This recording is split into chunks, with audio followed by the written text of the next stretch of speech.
y'all, Jamie from Country Diggers here. I'm going to do another history video today.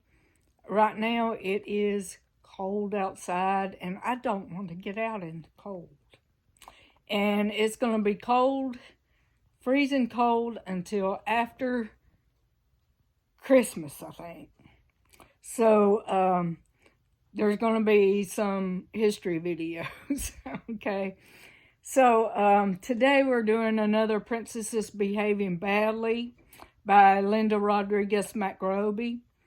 And today is going to be Elisabeth of Austria, the princess who wore a meat mask. Okay, I'll get back to you soon. All right, Elisabeth of Austria, the princess who wore a meat mask. December 24th, 1837 to September 10th, 1898, the Austrian Empire. If Elisabeth, Empress of Austria, ever told anyone she was busy washing her hair, chances are they believed her. For one thing, her hair was incredibly long. She wore it piled up in a braided crown, which had the effect of making her head too big for the rest of her figure. According to one contemporary courtier, washing this mass of to-the-floor auburn locks was like a military maneuver, requiring dozens of egg yolks and 20 bottles of the best French brandy. According to her valet, she later added pressed onions and Peruvian basil to the shampoo mix. The nightly brushing took place over several hours and had its own rituals. A white cloth was laid over the floor, and the hairdresser was clothed entirely in white. After he had brushed and arranged Elizabeth's hair, he gathered up the strands that had fallen out and counted them. If there were too many, the empress would become disturbed. I think she was already disturbed. She saved them, marking the date that each one fell. Of course, micromanaging one's hair care makes sense when it's the only thing you're allowed any control over. Okay, from princess to empress. Growing up in a sprawling Bavarian country home, Princess Elisabeth, or Sissy as everyone called her, had a wild childhood. She stole fruit from neighbors' orchards and wrote romantic poetry about nature and virtuous maidens. Sometimes she and her father would disguise themselves as peasants and perform a song and dance act outside beer gardens for pennies. And why not? It was her sister Helen who was being groomed for a grand match to Emperor Franz Joseph of Austria, a cousin on their mother's side. But it was beautiful, free-spirited Elizabeth, then 15 years old, who caught the eye of the handsome 23-year-old emperor. They met at a family reunion, and at a ball the next day, he requested every dance with her. It was just one of the fairy tales Elizabeth loved to read, except it was happening to her and she was terrified. Within days, Franz Joseph asked for her hand. She wept wildly in her mother's arms, crying that, of course, she loved him, but if only he were not an emperor. Elizabeth was hurriedly given an education in everything from history to etiquette. She was constantly surrounded by courtiers, dressmakers, teachers, doctors, lawyers, and ambassadors. Overwhelming for anyone, let alone a high-strung girl who craved her freedom. On April 24th, 1854, the two lovebirds married, and Elizabeth became Empress of Austria. and Queen of Hungary. She cried like a child, and with good reason. The Austrian-Hungarian Empire that she now ruled was a muddle of anarchists, abdications, and assassinations.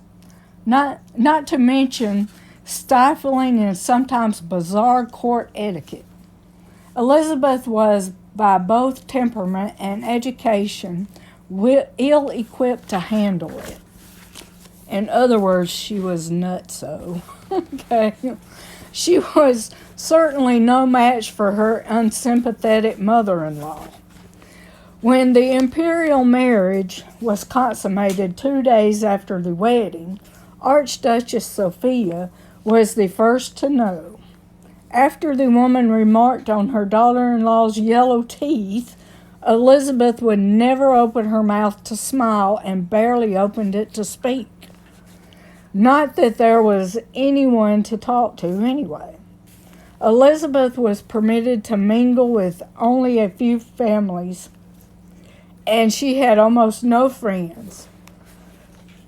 Moreover, her new fame meant that she couldn't so much as buy a pair of gloves at a shop without police protection. She chafed against it all. In time, her hatred of her mother-in-law would blossom into an obsession that lasted until the Archduchess's death in 1872. When Elizabeth became pregnant, any remaining freedom she had enjoyed was wrenched away. In March 1855, at age 17, she gave birth to a girl who was named Sophia by the Archduchess for the Archduchess. The girl was then taken away and placed under her grandmother's care. The imperial nursery was outfitted with staff chosen by the Archduchess and had added benefit of being located on the same floor as her apartments. But though Elizabeth later complained about being kept from her children, she probably didn't mind very much. Being relieved of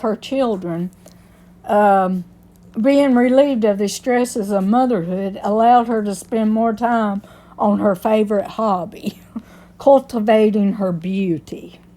Okay, she was conceited too, seems like.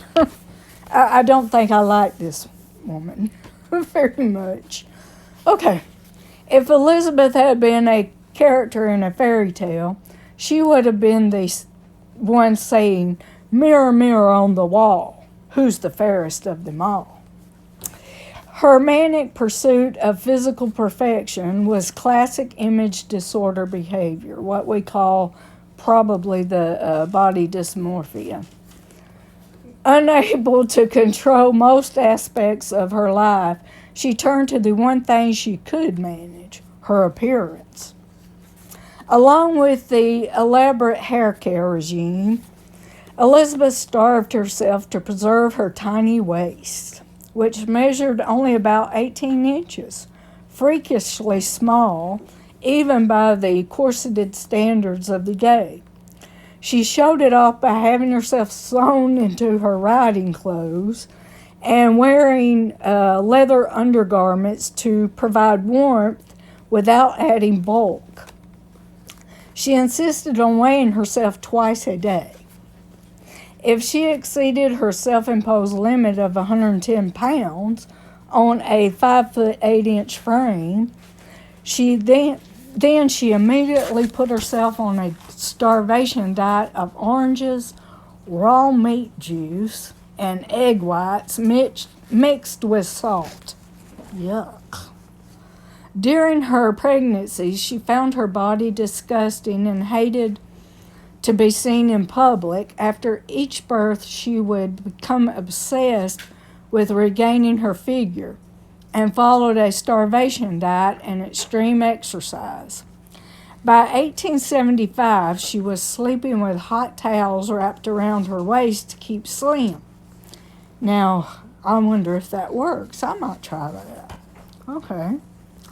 Though she was then a 38-year-old and a mother of 4 children, Her waist still measured no more than 20 inches. She remained real thin, given to crash diets of, say, only grapes or milk and violet-flavored sherbet. Throughout her life, Elisabeth exercised incessantly, walking for 5 or 6 hours a day, fencing and riding horses to keep her muscles supple. She had a Swedish masseur work on her with a special lotion of alcohol, glycerin, and ox gall. And that is cow bile, basically. She was also manic about cleanliness and hygiene, which amazes me because she'd rub ox gall on her body, cow bile, and she was manic about cleanliness and hygiene. Oh, whatever. She had a bath installed in her dressing room so that she could plunge into cold water every morning.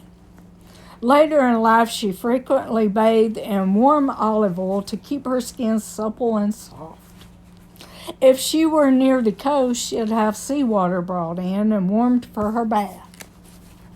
These punishing beauty and fitness routines became even more excessive under stress.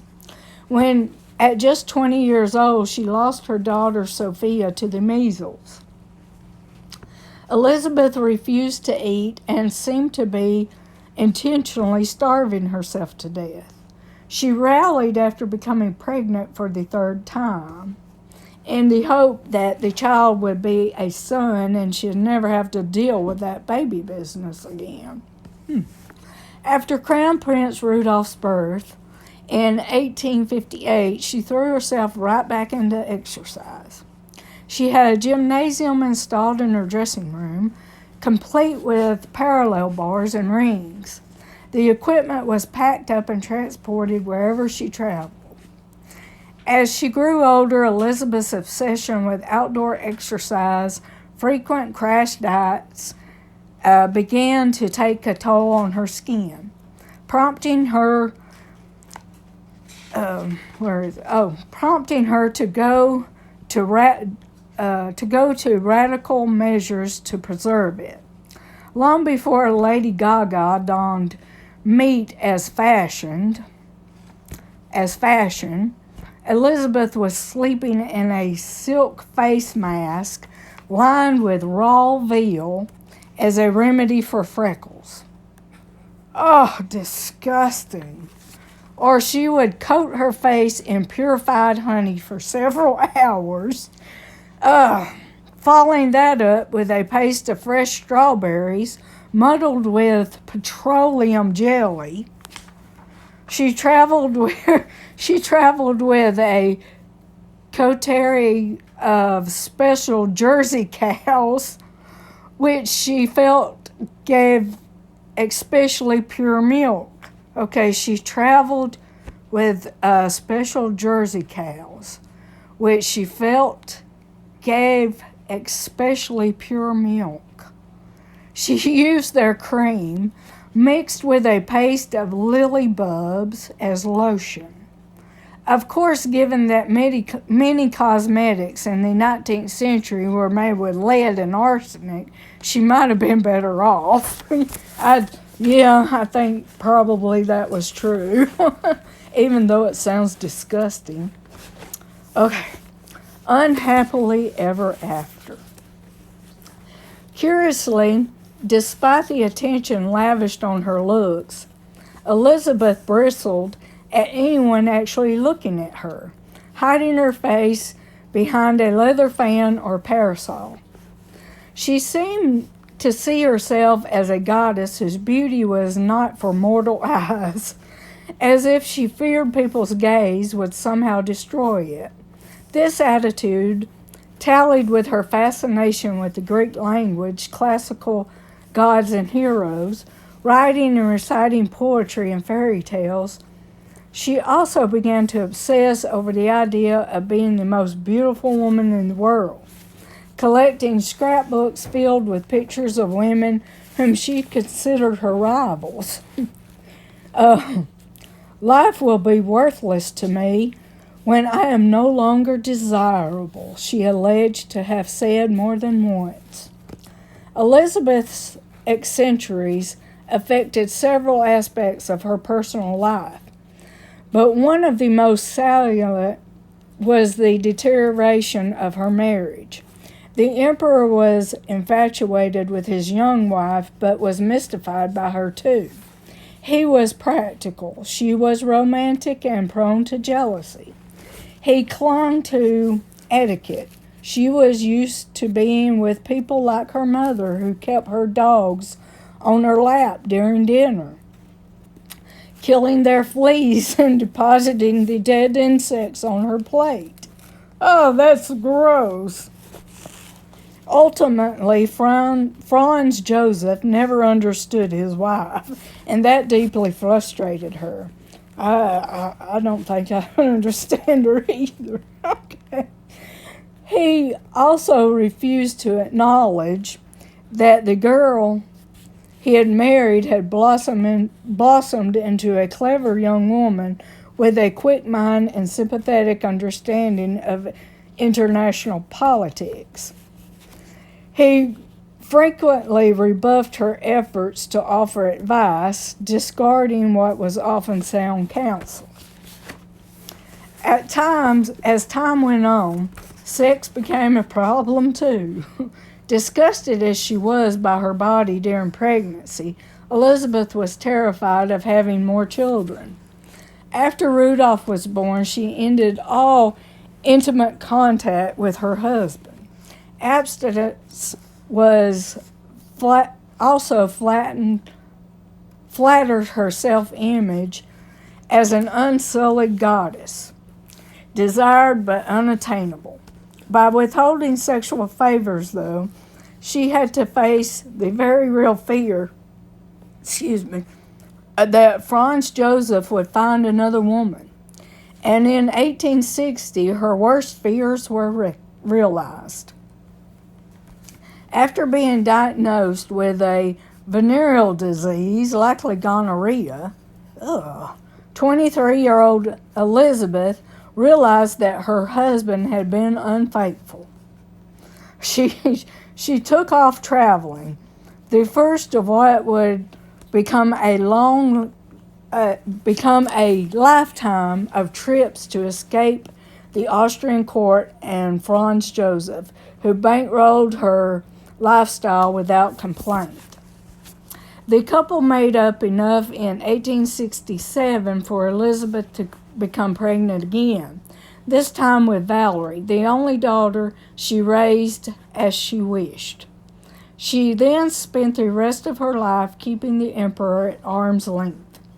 When Franz Joseph began a long affair with an actress in 1885, Elizabeth not only promoted the match, she also seems to have orchestrated it by engineering frequent meetings. Her jealousy had clearly transmuted into something else. Okay, from mad to worse. Elizabeth's obsession with her beauty was coupled with a deep persecution complex. As young as 22, she regularly complained of being surrounded by enemies. She wept often and shut herself up in her room for days. She had a tendency towards hypochondria, which unfortunately was encouraged by her depression, unhealthy diet, and doctors. I can see where doctors would go into that too. Elizabeth's fragile state wasn't entirely unexpected. Several of her close relatives also suffered from varying degrees of mental illness. King Ludwig II of Bavaria, one of her favorite cousins, lived a life of romantic isolation before allegedly turning dangerously paranoid and violent. She was aware that mental illness ran in the family and dwelled on the idea that she too would one day go insane. Even if she hadn't had a genetic propensity to madness, there was plenty in her life to drive a sane person batty. Along with constant political turmoil and increasing isolation, Elizabeth suffered personal tragedy. Her siblings and relatives were dying in increasingly awful ways. Fire, firing squad, and shipwreck. And in 1889, her estranged son killed himself and his 17-year-old mistress in a suicide pact. It's no wonder then that for her birthday one year, she asked for a Bengal tiger, and barring that, a fully operational lunatic asylum. Okay. Elizabeth's response to the pressures of her life was flight, which exasperated her problematic self-imposed isolation. One courtier remarked, "She has a mind diseased, and she leads such an isolated life that she only makes herself worse." But constant travel helped bring Elizabeth back to the person she thought she was. She could only be brilliantly happy, especially when fox hunting in Ireland or swimming in the Greek islands. When away from court, she was charming, kind, solicitous, and loving to her children and husband. Perhaps that's why she pursued travel with almost as much fever as she policed her own body. Elizabeth's mother once wrote to her, you don't know how to live or to make allowances for the exigencies of modern life. You belong to another age, the time of saints and martyrs. Don't give yourself the airs of the saint, or break your heart, imagining yourself to be a martyr. These words proved strangely prophetic. Elizabeth did become a martyr of sorts. She emblematic of the dying European empires. While out on a walk in Geneva on September 10th, 1898, she was stabbed through the heart by an Italian anarchist named Luigi Lucanini. She was 60 years old. Her murderer later said he had been looking for a crowned head to murder that day, and Elizabeth just happened to fit the bill. Adding insult to injury, Lucini said she wasn't very beautiful, quite old already. Well, hope y'all enjoyed. I'm glad I'm not part of a royal family. No, I'm glad I'm not part of a royal family right here, a human royal family, okay? Because they bring nothing, it's nothing but trouble and heartache. So, hope y'all enjoyed. See ya, bye.